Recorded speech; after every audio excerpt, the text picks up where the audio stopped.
In this week's video we have something for all indie tastes and moods. We've got a relaxing open world adventure about a mouse visiting her grandmother for her 100th birthday, we have a first person walking sim about a bereft mother coming to terms with her past, and we have an action RPG starring an immortal knight facing an existential crisis. To keep up to date with all things indie gaming, please subscribe to the channel and hit that bell icon to get notifications so you never miss a video. Feel free to comment below on which of the featured indies most interest you, and also don't forget to click the like button if you enjoy the video, as it all helps feed the YouTube algorithm. There's far more to the Chameleon than initially meets the eye. In fact, on first glance I thought it was going to be a poorly executed Metal Gear clone. However, I'm happy to say it's one of my favourite indies of the year so far. It's a tense third-person stealth adventure with a compelling premise. You wake up in a secret underground facility wearing a Hawaiian shirt, and it's the 1970s. Exactly where you are and who you are remains a mystery for most of the game. You're certainly no Magnum PI, but you do obtain superpowers early on in the game. The first being the ability to morph into the shape of enemies to avoid detection, hence the Chameleon name. The game has light Metroidvania elements, with your acquired abilities allowing you to access new areas as you try to escape the facility.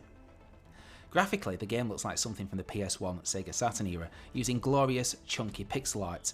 The developer Merlino Games nails the look and feel of low poly 3D games like Metal Gear Solid perfectly. Background music is kept to a minimum to place focus on the sound effects. Enemy footsteps get louder on approach, and the muffled noises they make under the helmets tells you whether they've been alerted or not.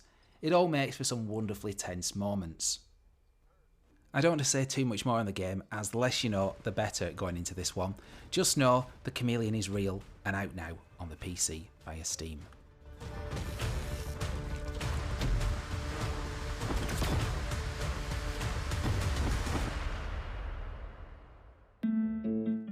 Immortality is as much a blessing as it is a curse, and in Guild of Darksteel, the titular Darksteel is a mythical metal applied to armour to grant immortality, which once worn can never be removed. You play as Sellsword, a wearer of such armour. He's an immortal knight looking for a purpose. Tasked with investigating the mysterious tunnels under the city of Ravenrock, you unearth a sinister plot involving cult sacrifices, sorcerers, and a mysterious gateway to another realm. The game is a 2D side-scrolling pixel art adventure that, on appearance, looks similar to many recent Metroidvanias, but what sets it apart is the inclusion of time-based combat. Controlling Sellsword is akin to games such as Flashback and Another World. Like those, movement is somewhat restricted. You can do a vertical jump to climb up ledges, or use a measured leap to cross chasms. Combat is reminiscent of Square RPGs from the 1990s, particularly Vagrant Story. And this is where the game truly shines. Running into an enemy triggers battle mode. Here you face off one-to-one with a foe. You don't take turns to fight, instead you need to carefully choose when to attack and when to defend. Learning enemy patterns is crucial to success. The character animations are wonderful, and landing successful blows is oh so satisfying.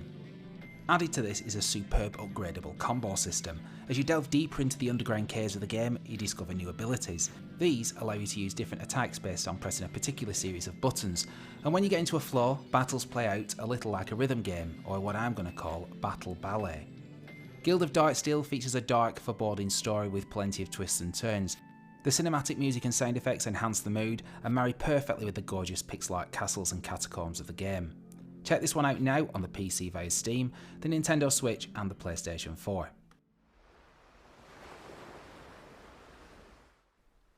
Lost at Sea is a first-person walking simulator with light puzzle elements, and it's reminiscent of What Remains of Edith Finch and Gone Home, so if you enjoyed those games, I'd definitely recommend giving this one a try. It's a story about the past, memories and overcoming grief. You take control of Anne, a mother and wife, struggling to come to terms with the loss of a child. The title Lost at Sea acts as a metaphor for Anne. She is lost in a figurative sea and needs to find direction by revisiting the past. The game starts with a sailboat cast adrift on a small island. On the island are a series of biomes, all relating to the past. You're equipped with a compass to help you navigate your memories, and this is where the game's most interesting mechanics come into play. You have to identify key objects within each biome. These are easily identifiable by their faded insubstantial form. From this, you're able to use your compass to navigate around the island and find each missing object. Like most walking simulators, Lost at Sea can be completed in a couple of hours, but it's a game that will leave its mark long after the credits roll.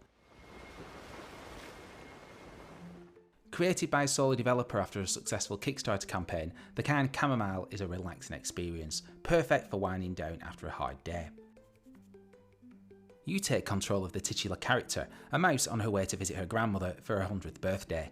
The plot bears a passing resemblance to the Little Red Riding Hood fairy tale, and Camomille carries a food basket, but there are no wolves here. Only friendly animals inhabit the island, most tend to have lost something and require your help. And this forms the crux of the gameplay. The fetch quests are all very simple, but keep you busy on your way to meet Granny at the very top of the island. The Kind Camomille takes inspiration from fellow indie adventure A Short Hike, and it has a similar aesthetic, world design and character moveset. You obtain a glider from an early quest, allowing you to soar around the island and reach otherwise inaccessible places. You can also get a bug net for catching butterflies and a fishing rod to catch fish. It's a short experience and the game can be completed in a couple of hours, but it'll take much longer if you want to do everything and get all of the achievements. There's no death, no threats, no timers and no pressure. Just explore at your leisure. It's really as wholesome as it comes. Like sipping your favourite tea, the Kind Camomille is a game that will put a smile on your face and make you feel all warm and cosy inside. It's available now on the PC with a Switch port due sometime in the future.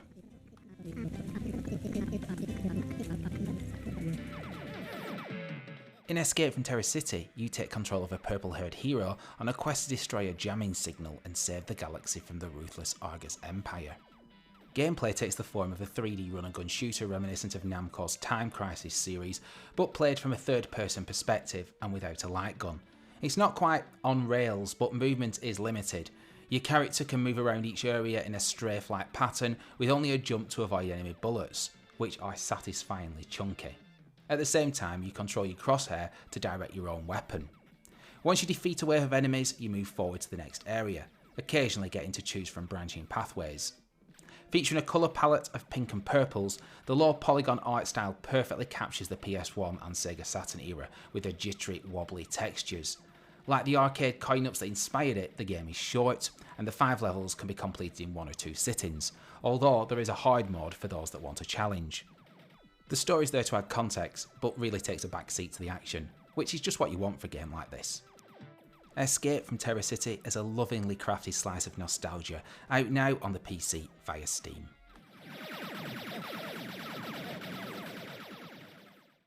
First released last year on mobiles, Outside Afterlife makes its way to the PC this week. It's a visually stunning point-and-click adventure about life after humanity's extinction. Following a freak accident involving a power surge in a human skull, a robot named Houdini, see what they've done there, is awakened and becomes the only one who can save the universe.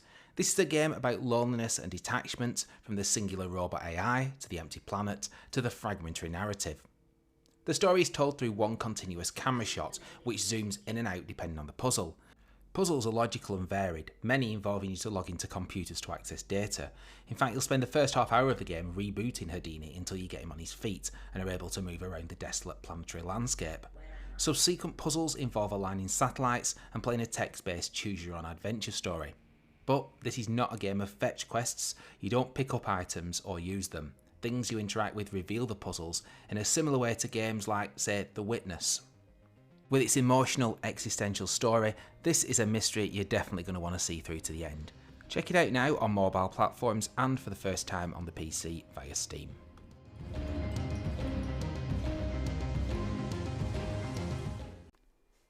This week's Indie Game Collective Showcase is a free game currently in early access on Steam. Twin Stones is a short 3D platformer featuring gorgeous graphics and superb level design. You play as Bukka, a hunter who meets Shiva, the god of destruction, on a quest to reach the latter's temple. The current build of the game features 4 of the 5 intended levels, with each level bigger and more intricate than the last. As Bukka, you can jump, slide and swipe to damage enemies. Later levels introduce new mechanics such as a wall jump and a hook swing jump. On your journey, you'll venture through dense forest lands, explore a ruined city and scale a mountain range. And as you do, I implore you to stop and admire the landscape around you. It is beautiful. It'll probably take about 90 minutes to complete the available levels, but there are speedrun challenges and collectible coins, including some very well hidden ones to keep you coming back for more.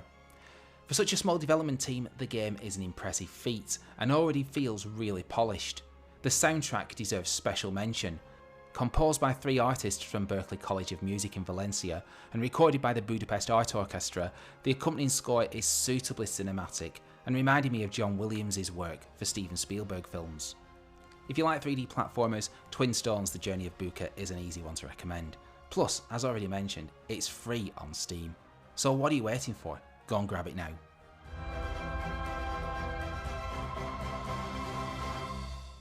And that's it for this week in indie gaming. If you enjoyed the video, please subscribe to the I Love Indies channel and also hit that like button to help feed the algorithm. I'll leave you with the trailer for Creepy Tale 2, a game heavily inspired by the works of the Brothers Grimm. This spooky cartoon puzzle adventure is available now on the Steam store.